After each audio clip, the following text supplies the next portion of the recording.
Welcome to K-Catalog. Level 2 Unit 11 ng workbook, nasa speaking or maragi part na po tayo. Pakinggan natin yung conversation and i-complete natin yung mga blanks. 말하기 1. 다음 대화를 듣고 빈칸에 알맞은 말을 쓰세요. 그리고 말해보세요. 1. 이링 씨, 이번 설날 어떻게 보냈어요? 저는 고향 친구들하고 모여서 고향 음식을 만들어서 먹었어요.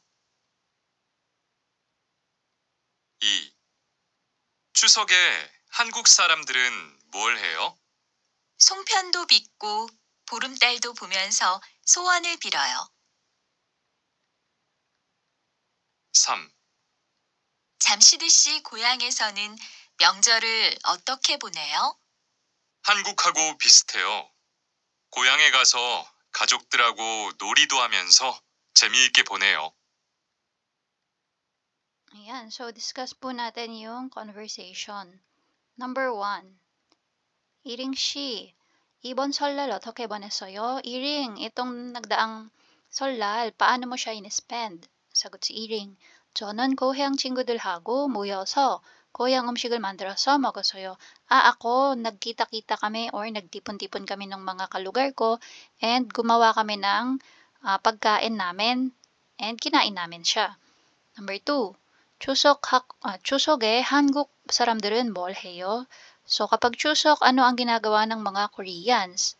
Sagot ni na, 송편도 빚고 보름달도 보면서 소원을 빌어요.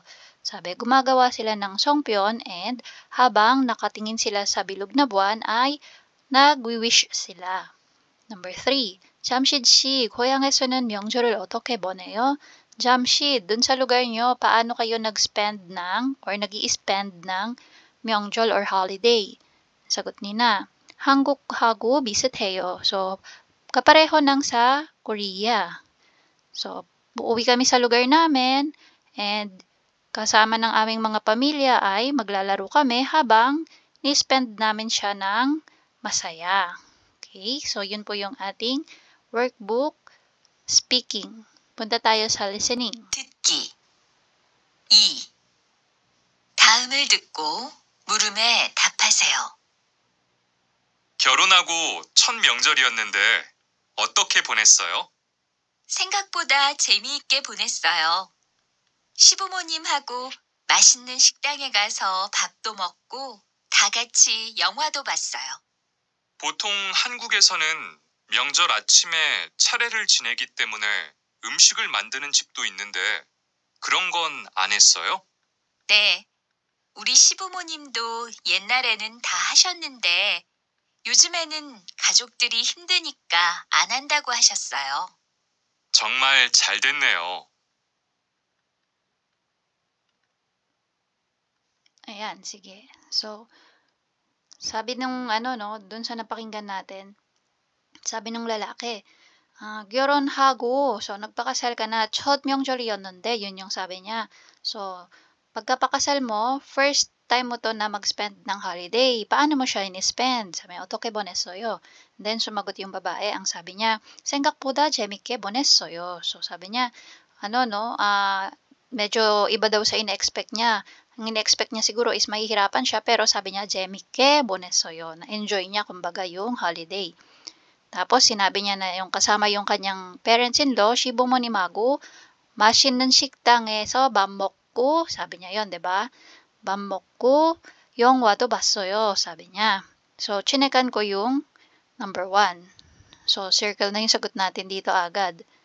Tapos, nagtanong yung lalaki ulit, sabi niya, usually daw, yung mga, sa Korea, may mga bahay daw, may houses na kung saan, kapag Myeongjol is naghahanda ng table, kumbaga yung chare, yan, sabi niya, chare를 지내기 때문에, yan. So, kapag ganon, ibig sabihin, kailangan nila magluto, no? So, tinanong niya kung ginawa daw ba nung girl yon.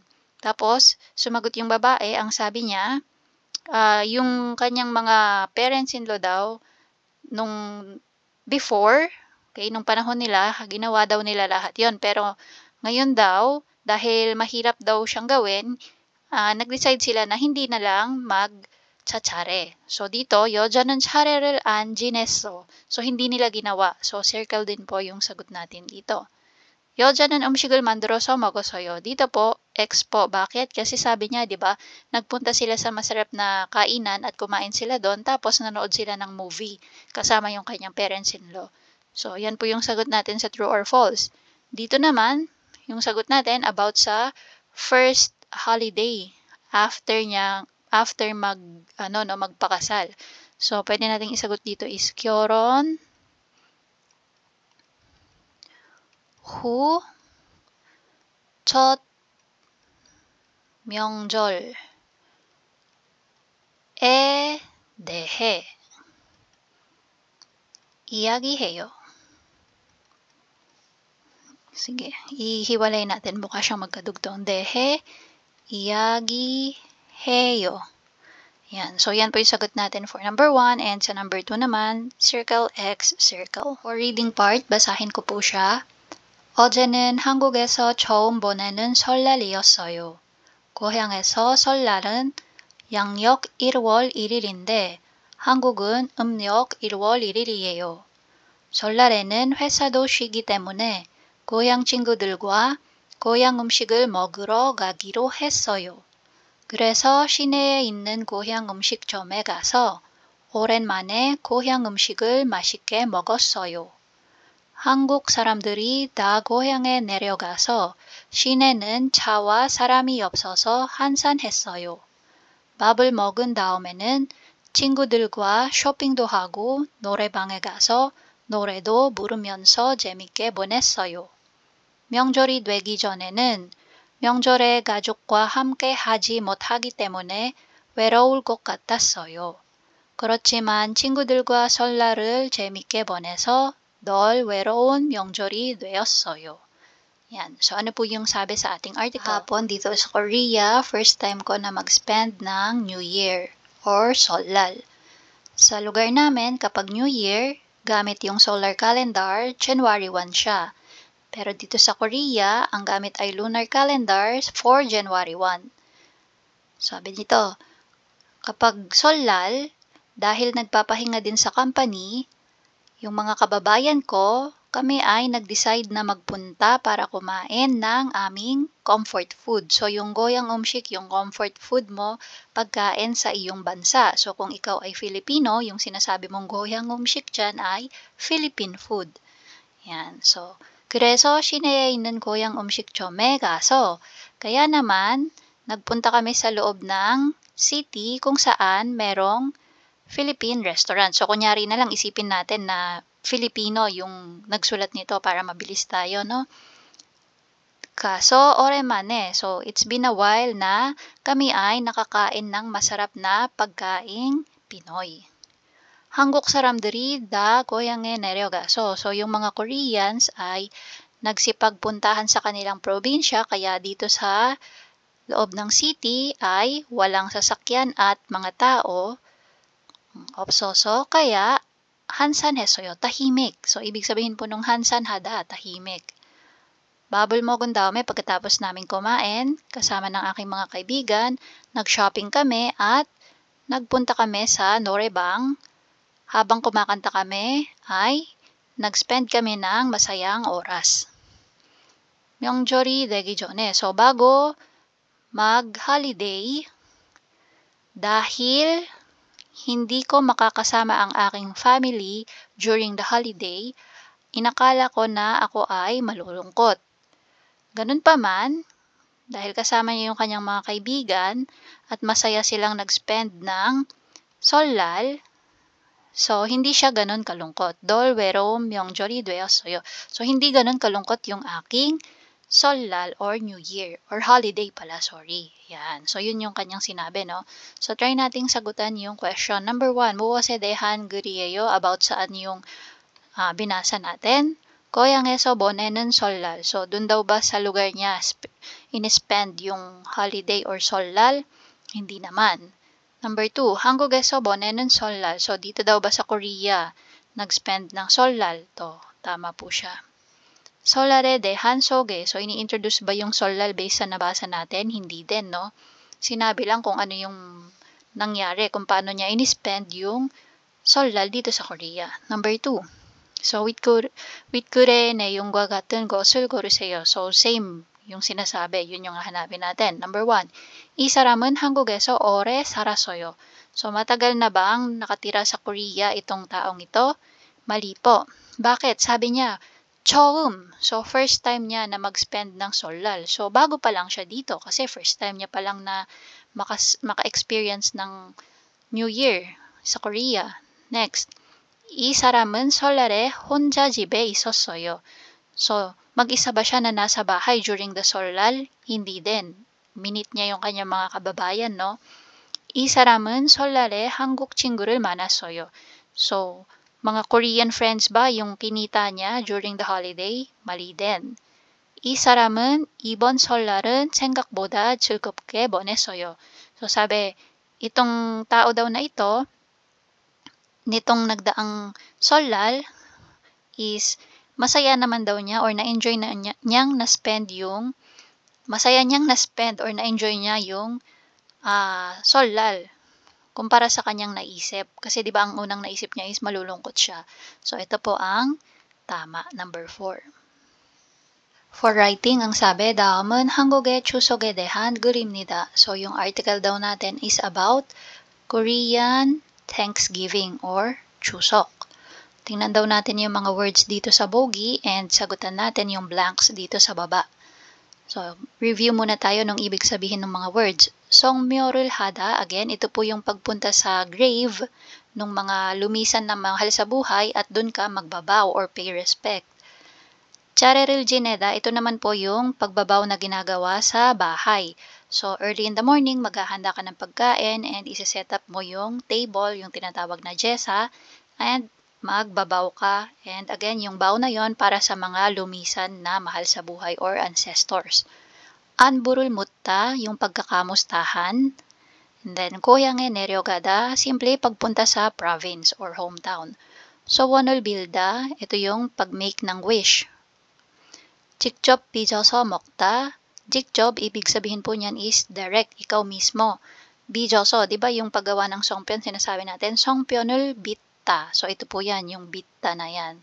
So, dahil may oso siya, ito po yung oso na suncha, pagkagawa mo ng songpyeon ay kakainin mo siya. Okay?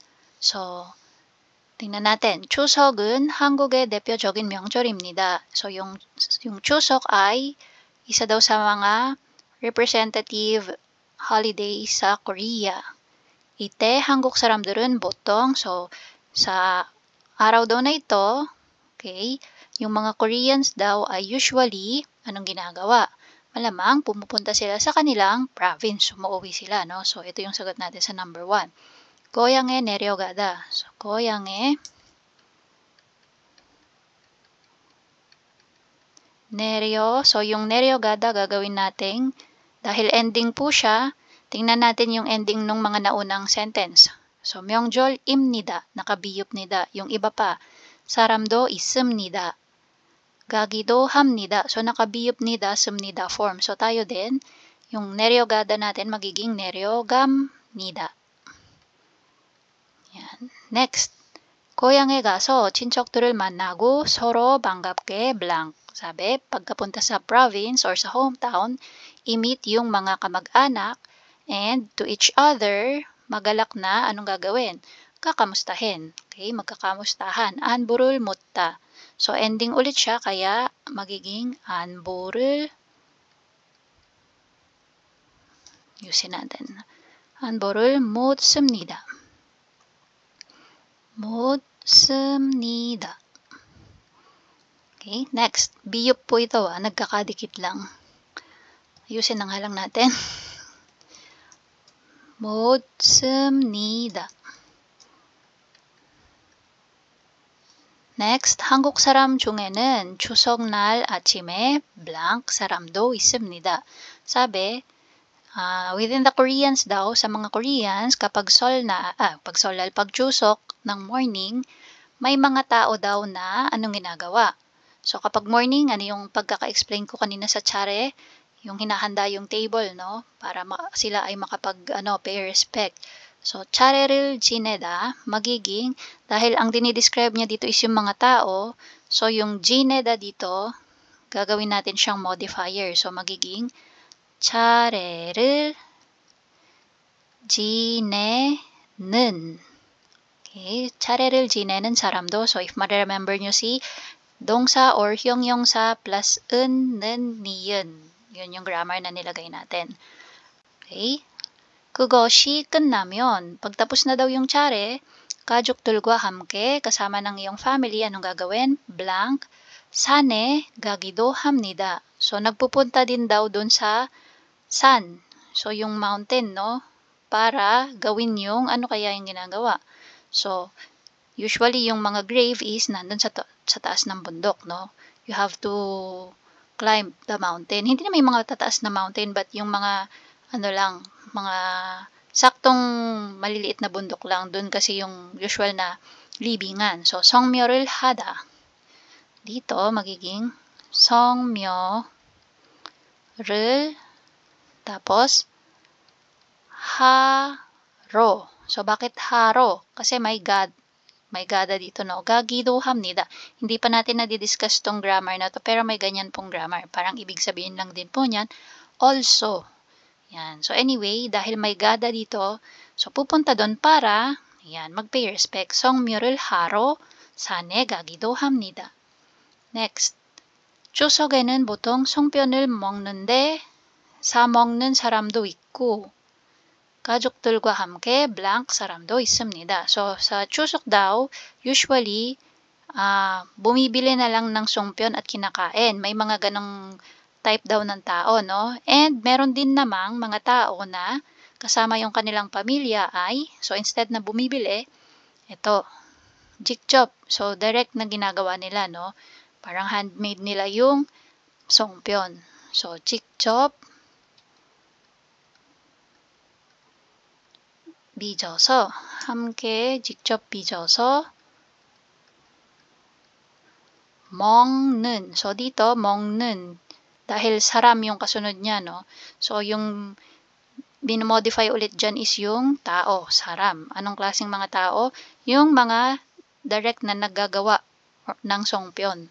Okay? Yung hindi bumibili, yung gumagawa talaga.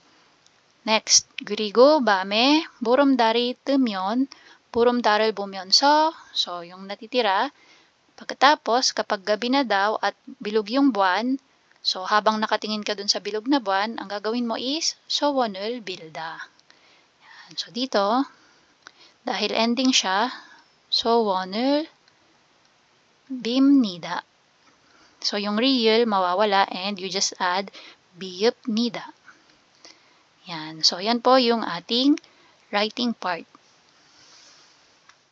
And that's it. If you find this video helpful, please hit the like, share, and subscribe button. So I still hope to see you in the upcoming videos, and again, thanks for watching.